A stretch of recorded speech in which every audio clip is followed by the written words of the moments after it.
Dani, continuem al magazín parlant d'història i ho fem de la mà de Frederica Parisi. Ell és historiador, doctor en història medieval i a més és professor a la Universitat de Lleida. Frederica Parisi, molt bona vesprada.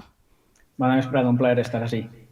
Parlem amb vostè perquè és que ha descobert l'origen de la moreria de Gandia. Conta'ns. Bé, la veritat és que és el resultat d'un treball d'investigació que veurà la llum en un proper llibre que està preparant-se i que coordina l'historiador també de Gandia, Ferran García Oliver, i que pretén ser un homenatge al malaurat Vicent Olaso, i en aquest sentit doncs, és el resultat d'una investigació que no només analitza l'origen, és veritat que la notícia s'ha centrat en el moment de l'origen, però analitza tota l'evolució de la moreria al llarg de la baixada mitjana, des del segle XIV fins al segle XVI. Fins al moment sabíem algunes dades com que el barri del Raval de Gandia tenia un origen cristià o que va ser gràcies al duc Alfons el Vell que es va convertir en moreria. El que no sabíem fins ara era la data. Ha sigut difícil, suposa, arribar a aquest descobriment. Bé, en realitat, els historiadors no ens fixem tant en les dates com en els processos històrics, no? El que passa és que, clar, sempre necessites un punt de referència, un lloc i un dia, i si hem de triar un dia de creació de la moreria, aquest havia de ser el 10 de maig. Per què? Perquè aquest dia Alfons el Vell va atorgar les ordenances, els establiments que havien de regir la vida de les famílies que hi havia. En aquest sentit, el que vull remarcar és que la creació de la moreria no és d'un dia per a un altre, sinó que és el resultat d'un procés que s'allarga en el temps, de 3, 4, 5 anys, i que ja venia darrere, ja venia d'abans d'aquest 10 de maig i continua després del 10 de maig. Llavors, el cas és que cap als anys 60, inicis dels anys 60, entre els anys 60 o per ahir, Alfons el Vell degué comprar les cases a les famílies cristianes que hi havia, degué començar el procés d'assentament de famílies musulmanes i 10 de maig de 1362 els dona ja, com dic, aquests establiments que serviran per a ordenar la vida urbana dins de la moreria.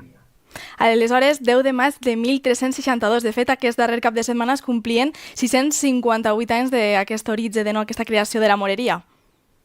Sí, efectivament. I com vaig comentar en les xarxes socials, és molt curiós perquè al mateix temps que Alfons el Vell estava, com dic, signant aquestes ordenances per a la moreria, no molt lluny d'allí, a la Casa de la Vila, que és el president de l'Ajuntament, estava fent-se una còpia d'un privilegi atorgat de Jaume I en 1254, que ben bé podem considerar com el fundacional de la vila de Gandia. De manera que el 10 de maig és una data significativa per a Gandia, perquè aquell 10 de maig de 1362 doncs, varen ocórrer molts esdeveniments que tenen molt a veure amb la nostra memòria col·lectiva. Un és la moreria i l'altre, com dic, aquest privilegi de Jaume I. I com comentaves, no, la creació de la moreria va ser gràcies a que el duc Alfons el Vell va comprar aquestes cases perquè les habitaren els musulmans. Quin era l'interès de que vingueren ells? L'interès no només d'Alfons el Vell, sinó de bona part de la noblesa, radicava en que els musulmans estaven sotmesos a una tributació molt més elevada que no la dels cristians. De manera que era una font de renda, d'ingressos senyorials molt sucosos i que, clar, hem de tindre en compte, a més, que els volts de 1360 estava ocorrent arreu de la Corona d'Aragó una guerra contra Castella que precisament les terres d'Alfons el Vell van ser gran damnificades, no? I això va generar doncs, molta mobilitat. Jo crec que el futur duc, perquè en aquest moment encara no era duc, el futur duc degué copsar aquesta mobilitat de musulmans i aprofitar per a assentar algunes famílies en un barri que ja existia fora de les muralles de la vila i que, per tant, li oferia l'oportunitat d'incrementar els seus ingressos. Frederic, no sé si ens podria fer una radiografia del que era el barri del Raval en 1362 i retrocedirem 658 anys enrere, què és el que hi hauria, què és el que hi havia, com era la vida ahir?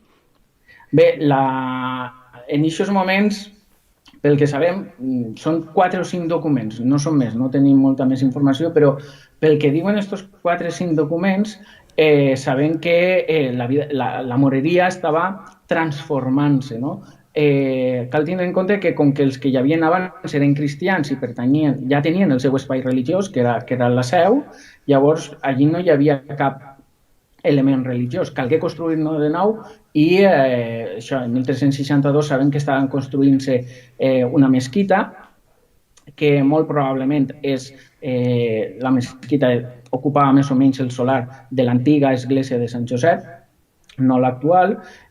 Sabem pels documents també que hi havia un forn, que hi havia un almacerat de cera, que estava projectada la construcció d'uns banys, amb la qual cosa, en definitiva, el que suggereixen els documents és que es tractava d'una moreria, però Alfons el Vell em fa la impressió de que tenia la intenció de construir una moreria amb força dinàmica, força això, que atraiera no només que fos un punt de referència no només per als musulmans de l'Horta de Gandia, sinó per als del conjunt del país. Frederic, en l'estudi també reflexa una forta presència dels artesans, no?, en la moreria de Gandia. Sí, i de fet, probablement siga una de les particularitats de la moreria de Gandia, perquè normalment les moreries allotjaven a mà d'obra a jornalers que treballaven en les terres dels prohoms cristians, però és que en el cas de Gandia, que ja estava envoltada d'alqueries, doncs esta funció la complien les famílies que vivien en aquestes alqueries, com Penyeto, per exemple. Per tant, la moreria de Gandia va néixer des del principi amb un marcat perfil industrial dedicat doncs, això, a l'elaboració de cera, a l'elaboració al treball amb peix, amb distintes manufactures. De fet, podria ser, és una hipòtesi, que fins i tot hi hagués un trapig que no teníem documentat fins ara, és només un plantejament que s'haurà de confirmar en futurs anys, però diversos indicadors suggereixen això, no? Que la moreria de Gandia tenia un marcat perfil artesanal, industrial, manufacturer, en definitiva. I Frederic, com eren aquestes relacions entre cristians i musulmans?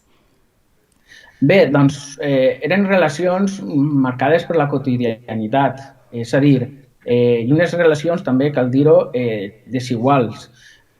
A partir d'ahir doncs, hi havia contactes comercials, econòmics, socials, però per la nit cadascú a dormir a sa casa, per dir-ho d'alguna manera, no?